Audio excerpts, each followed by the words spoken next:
Much of my audience are founders of emerging brands.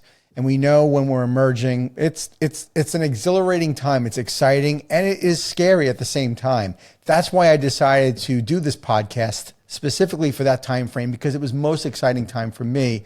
So I really want to help founders. And I think you and I together in our conversation, we can help fellow founders or people that are looking to invest in a franchise on things, what they should look for in a franchise, and maybe some, avoiding some of the, red flag opportunities that are out there.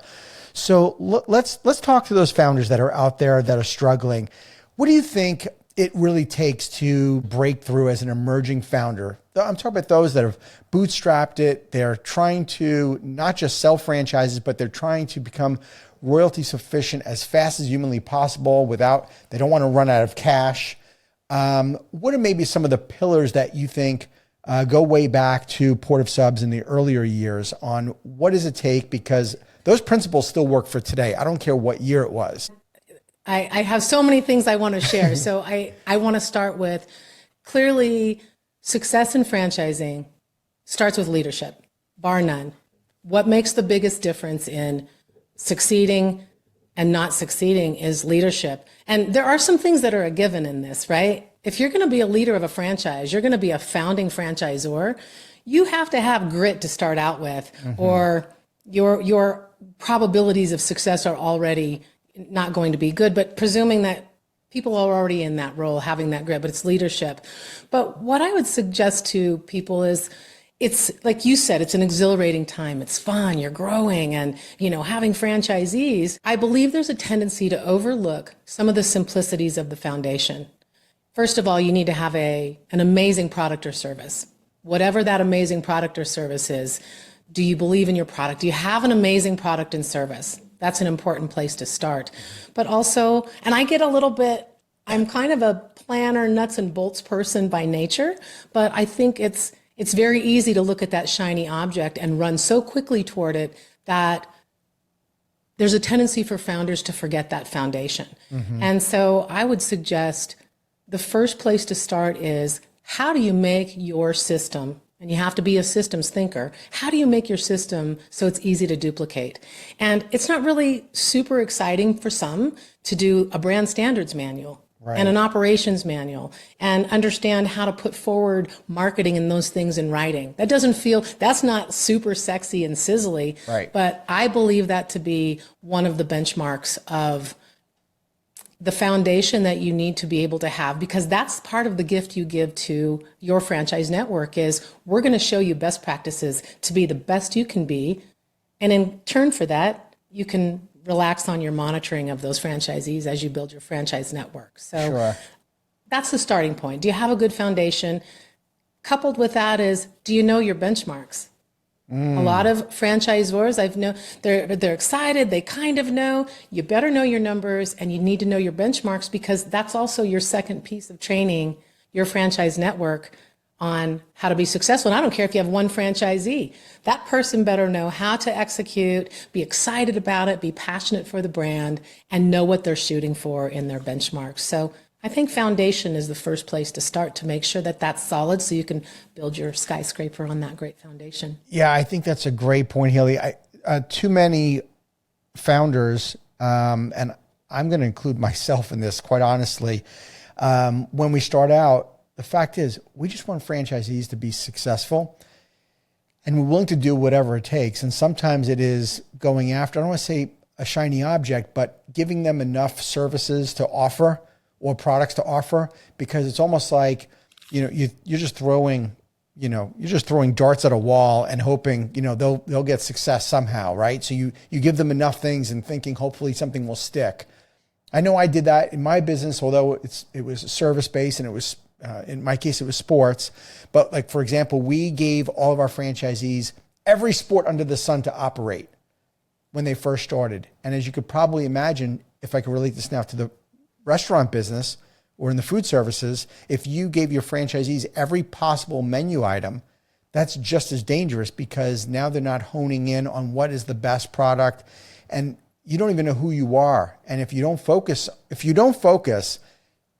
you can't help anybody. And that was probably one of the biggest changes we made to our brand when I found that we were struggling, was to take away some of the services and to get really, really, really good at what our core was. And I think that is something to be said about making sure that as an emerging franchisor, that we're clear about it. And knowing your numbers too, like not just knowing your KPIs, but you've got to sell that story to the franchisee of, a business mentor once told me years ago, you're basically showing them the road to Oz.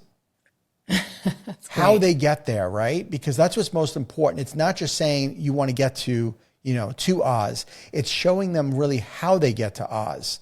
And KPIs, I think this mentor once said, he referred to KPIs as it's the autopsy after the patient is already dead. In other words, if you didn't show them on how to become successful, the KPIs are useless, right? Absolutely. I love that. It's a true thing. I love what you said about when you shifted to your core and knowing your core. And you're right. I totally agree with you on that. You can't be all things to all people. Know your core, know who you are. And sometimes it takes a minute to figure out. And being able to show that path, because if the franchisees knew the path, they wouldn't be a franchisee.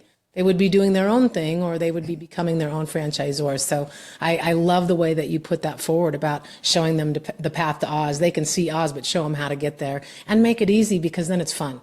When it's easy, it's fun.